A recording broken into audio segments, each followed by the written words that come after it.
it's very important for people just to not be so trigger happy. There's this kind of desire just to kick people out of Islam very quickly. And people should be careful, because the Prophet ﷺ said that, or was reported to have said that, "Man kaffara muslim faba'a ahaduhuma bil kufri." Whoever says somebody's a Muslim is not a Muslim, one of them is not a Muslim. In other words, because of your making takfir of a Muslim, that can take you out of Islam. And so it's really important. And then in the Siyar A'lam al-Nubala, which is an extraordinary biographical dictionary of scholars up to Imam al-Dhahabi's time, who was a student of Ibn Taymiyyah, rahimahumullah. But he in his chapter on Abu al-Hasan al-Ash'ari, he mentions that Abu al-Hasan al-Ash'ari said in his latter days, "La nukaffiru ahadan yastaqbilu qiblatana wa ya'kulu dhabihatana." إنما هي ألفاظ نختلف في تأويلها أو كما قال, something like that, but that's pretty close. That we don't make takfir of anybody who faces our qibla and eats our dhabiha. These are just semantical points that we're differing on. In other words, a lot of the disagreements about Muslims end up being disagreement over what words mean. And so Imam al-Dhahabi, ta'liqan ala hadha al-kalam, adding to what he said there, he says, وَكَذَلِكَ كَانَ شَيْخُنَا ابْنُ تَيْمِيَّةَ فِي آخِرِ حَيَاتِهِ. And that was the way our sheikh was at the end of his life. كَانَ يَقُولُ لَا نُكَفِّرُ مَنْ يُوَاظِبُ عَلَى الْوُضُوءِ أو يُحَافِظُ عَلى الْوُضُوءِ. We don't make takfir anybody who's consistent in his wudu, because the Prophet ﷺ said only a believer is consistent in his wudu. So it's not the role of people. Takfir is excommunication is a process, a judicial process in the traditional books of fiqh, and but this idea of just making takfir of people is very dangerous. And so to use a clip of mine to indicate somehow that I was meaning somebody who was in Scotland, there's a man apparently has the same name as I do. I think he spells it slightly different from me. So I got all these congratulations when he won the first minister of Scotland. But I think people should be very careful. In our Deen, one of the creeds that some of you study here, woman li ma'lum woman لمعلوم ضرورة جحد من ديننا يقتل كفرا ليس حد ومثل هذا من نفى لمجمعي أو استباحة كالزنا فلتسمعي. That's Imam al-Laqani, been taught for 400 years in Al-Azhar. He says whoever rejects what's ma'lum ضرورة بديهة, so if you reject something known by everybody, by all Muslims, like you say prayer is not an obligation or something like that. So he's saying that is kufr. It's kufr. And so the hukm of ridda goes under that person of apostasy. And then he says, or something like that, if somebody negates mujma'ali, like something that's mujma'ali. There's no khilaf about it. So if there was a khilaf, then you have to be very careful. Now, there are many traditions in our tradition. وفي المعاريض لممدوحة عن الكذب. This is something the fuqaha talk about, the idea of ta'reed. Like, when you say something, you can be sarih, which is there's no ambiguity, it's unequivocal, and you're just very clear on what you say. Or the Arabs were very, very good at saying things and meaning something else, or saying things in a way that the person hearing it thinks something, but you actually intend something else. So if somebody, for instance, asked a politician, do you think, same-sex marriage is a sin? And that politician says, no, I don't think it is. Well, you would have to ask, if he's a Muslim, you would have to ask him, did you mean for Muslims or for non-Muslims? Because there's an opinion, and this is called al-mukhatabun bil-furu', and this is mentioned again in the books of usul. Al-mukhatabun bil-furu', are people outside of Islam, are they responsible for the details of the Sharia or only for the usul of the Sharia? So the majority considered them to be responsible for the whole Sharia, the awamir and the nawahi. But there are many scholars, and some of them, the majority, like for instance, many of the Hanafi scholars, some of the really strong Maliki, it's a strong opinion, it's not the dominant opinion, but it is a strong opinion in the Maliki madhab, that they're not responsible, muttaqan. In other words, for the awamir and nawahi. Some say they're responsible for the prohibitions, but not for the commandments. And their proof is that if a non-Muslim prays, he doesn't get the reward of the prayer. If he fasts, like if a non-Muslim fasts Ramadan, they might get some benefits from the intermittent fasting, health benefits, but it's not rewarded according to our tradition. They're not rewarded for fasting because they didn't.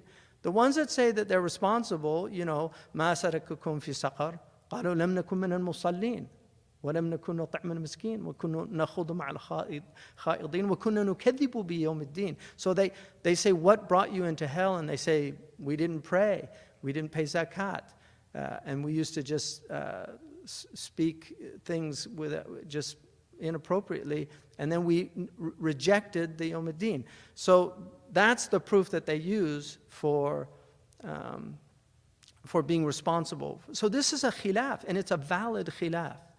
So there is a hadith, the Prophet ﷺ said, "Dunya sijin al-mu'min wa jannatul kafir." The dunya is a prison for the mu'min because he is held to account for the furu' of sharia. So he can't do things, he might even want to do them. Some people might want to drink, but they don't drink because the sharia says you can't drink.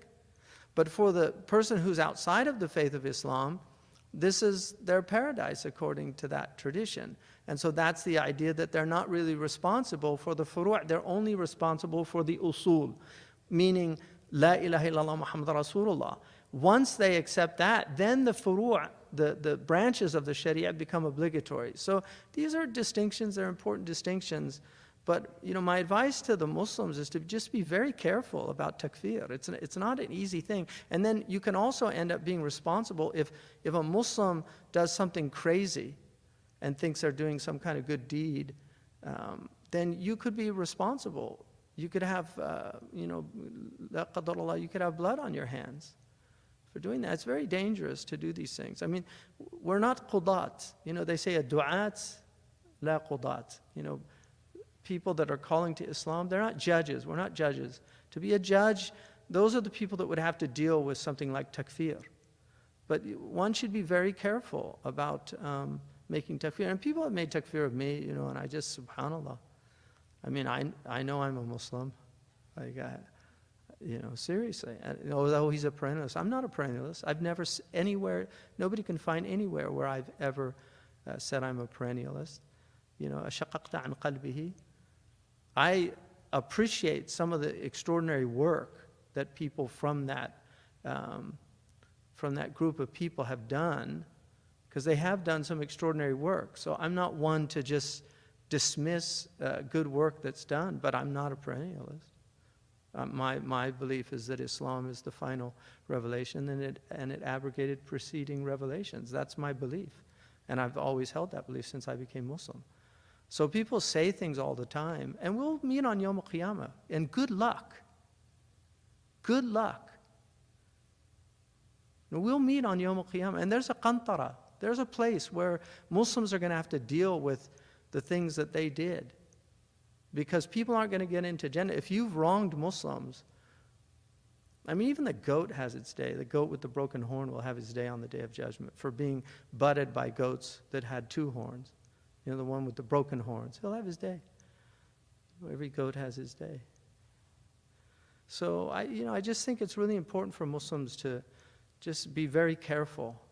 وَلَا يَكُونَ آمِنًا أَوْ زَاجِرًا إِلَّا ذِي فِي الْعِلْمِ قَدْ تَمَهَّرَ أو قد تبحر وعلم الخلاف والإجماع واتسع اطلاع واتساع. One of the Mauritanians, he said, you can't do amr bil ma'ruf and nahy an munkar until you get deep knowledge, because there's so much khilaf in our community.